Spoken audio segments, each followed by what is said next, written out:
Hey guys, so I'm coming to you today from my car, as you can see, and I'm coming to you straight from work because I'm just getting off of work. That's why I still have on my scrubs, and I'm using my phone, so I hope the quality is good and that you can hear me. But I wanted to come to you today because I keep getting questions from people that I know here on the island, questions through YouTube, through my email, about certain things about medical billing that I think they want me to kind of just give them the answer. And I wanted to do a video today to talk about the truth about medical billing and to let you know that medical billing is not an exact science. So I'm going to go further into that, so keep watching.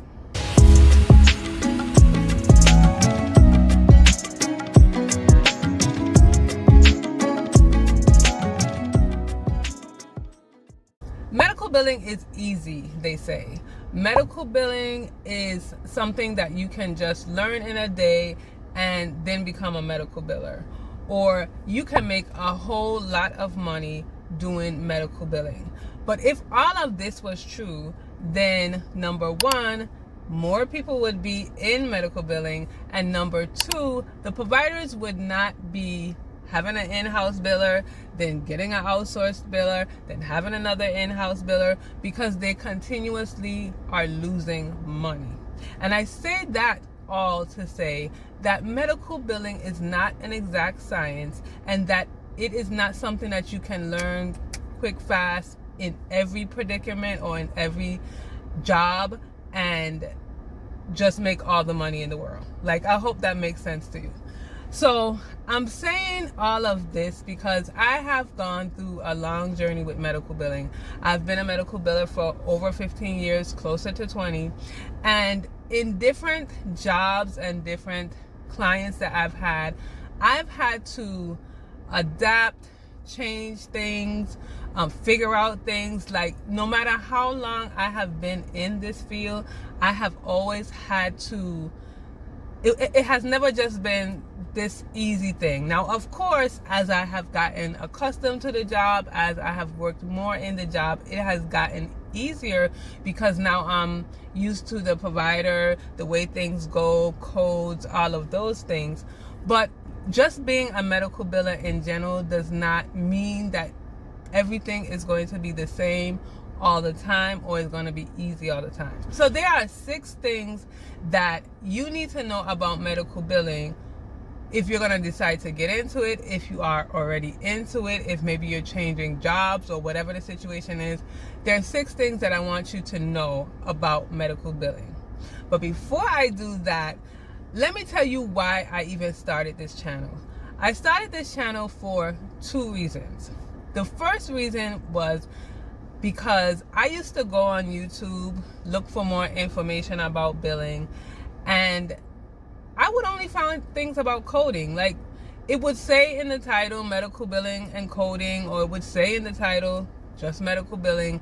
But then when I click on the video and listen to it, they would more be talking about medical coding. So it didn't seem like they really even knew the difference between billing and coding. I wanted to be that person to help you understand and distinguish the difference between medical billing and coding, because there is a difference between the two. And then number 2 is that there were a lot of people who I know who got into medical billing and coding, as they say, because like I keep saying, medical billing and coding, that is how people say it, because they kind of just group it all together. It's never just really medical billing or just really medical coding. They always kind of group it together so it sounds like one word. So when people say, oh, I say, I'm a medical biller, and then they say, oh, so you do medical billing and coding? No, I'm a medical biller. So it's like they don't seem to understand. But let me pull it back. So number 2 was the fact that I would say, you know, I'm into billing, or I know people who are who have taken a medical billing and coding class, but they've taken it just because they were told that it was easy, that they could get a job quickly, that they could work from home, that, you know, all of these quote unquote fancy things that for the most part is not true. So that kind of pissed me off, because I was like, this is my career. This has become a career, my profession. This is not just a job for me. At the beginning, when I started off in 2006, it was just a job. I got into it because I saw what the other biller was making, and if you have not seen that video, I will link it above. But I got into billing because of that reason. But soon after, I realized that this is my profession. I love this. This is my career. I'm going to make it a career. I want to do it forever. So, or pretty much for a long time, or for the long haul, because knowing me, I'll probably jump into something different. But knowing me, like I said, I've been in this so long that I surprised myself, because I'm a Gemini, and if there are any Geminis out there, then they know that we be all over the place. And for me to stay in this field for so long, it has to be something that I love and enjoy. But it kind of really irritated me that people just were getting into medical billing and coding for the wrong reasons. So I wanted to make this channel to let people know about medical billing in general, and let them know the truth about it, what really goes on, how things happen. Now, this is my perspective, and you might have others who have a different perspective, but this is my perspective about medical billing. So let me get off of that rant and jump into the 6 truths about medical billing. The first truth is that it depends on the specialty that you're in, that may determine whether or not it is easy, quote unquote, because I really don't like to use the word, but it is easy or not. So most people, or a lot of people, let me not say most, a lot of people who get into medical billing may get into the therapy specialty, and that is people who usually who have started their own business, so they are trying to get clients. So most people, when they start their own business, they get into therapy billing, and that is because therapy billing has like a set of codes that you usually use, a set of diagnoses that you usually use. So it's something that becomes real repetitive, and you know, I guess it's maybe the easiest specialty that you can get into and bill for. Now, however, it's easy, I guess I can say, depends on the person. I am an OBGYN biller. That is my specialty, and I would consider OBGYN billing pretty easy. And I guess I consider it easy because I've been in it for like 15 years. So at this point, I know a lot about it. I know different circumstances and instances and all that stuff. I have a lot of experience in it.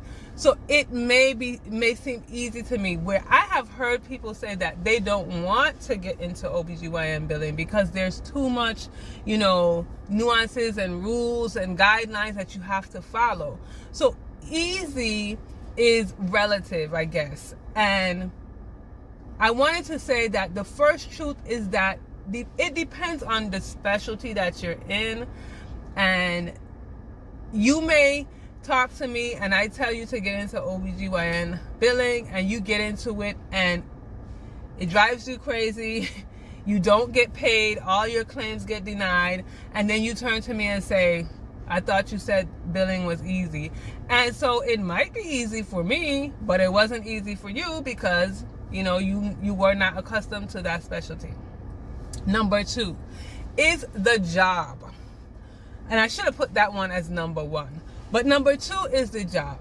So every billing job is different. And that's because you are in different practices, in the hospital, wherever you are, it is different. So I may say, because where I work currently 9 to 5, because I do have a billing business, and I'll speak about that too. But in my 9 to 5, in a small practice, the doctors that I work for, the specialty that I work for, the procedures and the policies and all of that stuff may be cool and easy for me. Again, when I go out and I network with others, I have spoken to people who are in therapy practices and they hate their billing job. So it's like, and it's not necessarily that they hate it because it's billing, but they hate it because of the actual job atmosphere environment that they are in.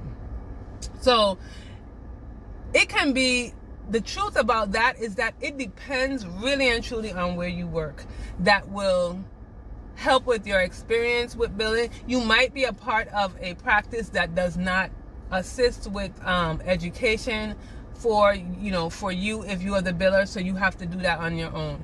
You might be a part of a practice where the provider does not document correctly, or the front desk doesn't give the information that they need, and you have to work really hard to get your claims paid, because now remember, you need the information from the front desk, you need the information from the nurses, from the coders, all of that goes on to the claim form. So if that job is hard, if you can't get that information, it's going to make it a lot more harder for you, or more difficult for you to get your claims paid. And at the end of the day, when a claim is not paid, it is your responsibility as a biller to get it paid. So if you're in a job where you having people not doing what they're supposed to do, it will affect what you do. So that is the second truth about medical billing. Now the third truth about billing is about the payers.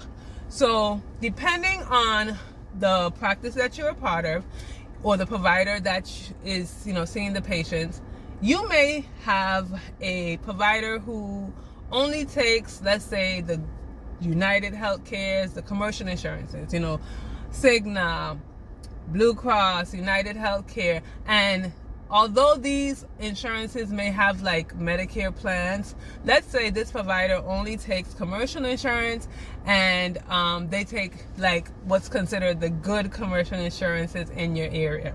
So if, for example, in my area, we have a lot of people who have Cigna, which the government is one of them, and we have people who have United Healthcare. That's a lot.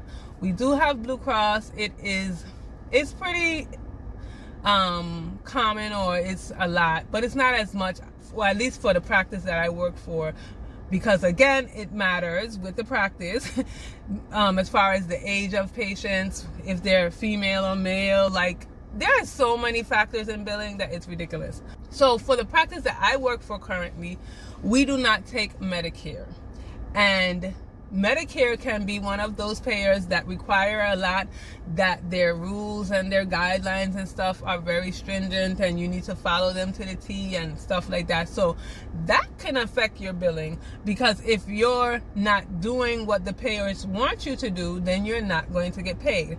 So let's say there's a practice that only takes, let's say, commercial insurance, and then there's a practice that takes let's say Medicare insurance, and they take workers' comp.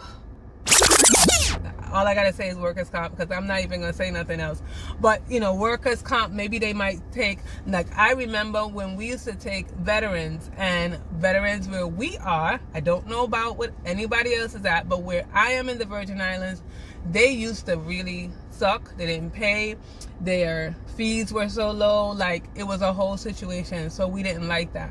So depending on the area that you are in, and the practice that you are in, and the payers that you take, all of that plays a role in how hard or how easy your billing job is going to be. So that's number 3, is the payers that you take. Then number 4 is the policies of these payers.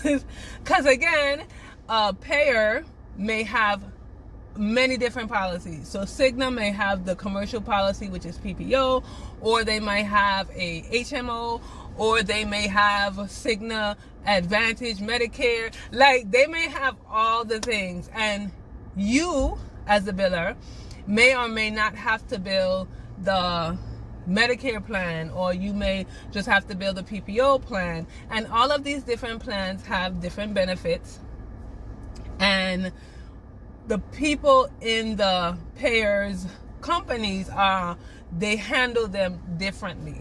So that can affect how your billing goes and what you need to do and how all of that needs to work. So now remember, we done went through specialty, we done went through the job that you are working for, we done went through the payers that you take, and now the policies of the payers that you take. So all of these are factors that will determine whether or not billing can be difficult or hard or easy or whatever for you. And then my last two are about you. Now these two are about whether you are knowledgeable in billing or whether you have experience in billing. Now, I don't want to tell you what you have to do.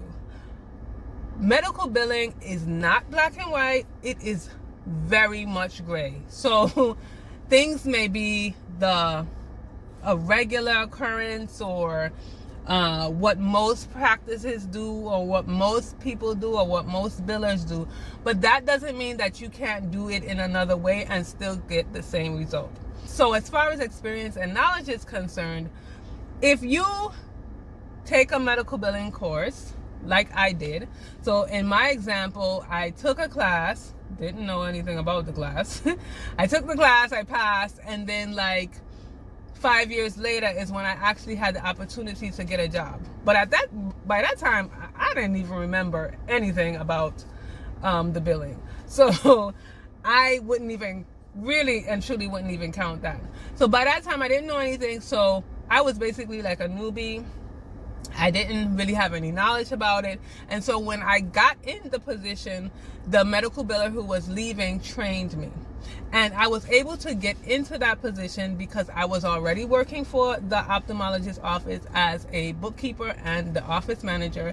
And so I already had built that trust with the owners of the business. So when I asked to do the billing and then kind of threw in, oh yeah, and I took a class in 2001, they were more inclined to give me that opportunity to take a risk, on me because they already trusted me. But if you are getting into medical billing and you have no knowledge because now you haven't taken any classes, so you barely know anything, and then you have no experience, I'm not going to say that you can't do it, but it really may be difficult for you to get into it. When it comes to billing, I really believe that the providers need to build some form of trust with you. You are handling their revenue, their money, what is holding up the practice, and for them to pay employees, for them to live their lives if they're only relying on this revenue. They don't want to just give it to anybody. So these are two other factors, and I kind of have them together, so they're 5 and 6. But if you can have experience and not have any prior knowledge as far as a course is concerned, or you can have taken a class and let me not say knowledge. So let me rewind that. You could have experience but have not taken a class or have had formal education, or you can have had formal education but do not have the experience. And either way, you can get into billing. You can maybe eventually do a good job at it, but I think that goes hand in hand. Like, having the experience and having the education both goes hand in hand. Now, like I said, when I started out, I didn't really know anything, so she trained me in the 2 weeks, and then I had experience. I started to do it more and more. But I actually went back to take a formal class, and this was 7 years later, right? Okay, 2006, 2013, because I went to take a medical billing class through AAPC in 2013.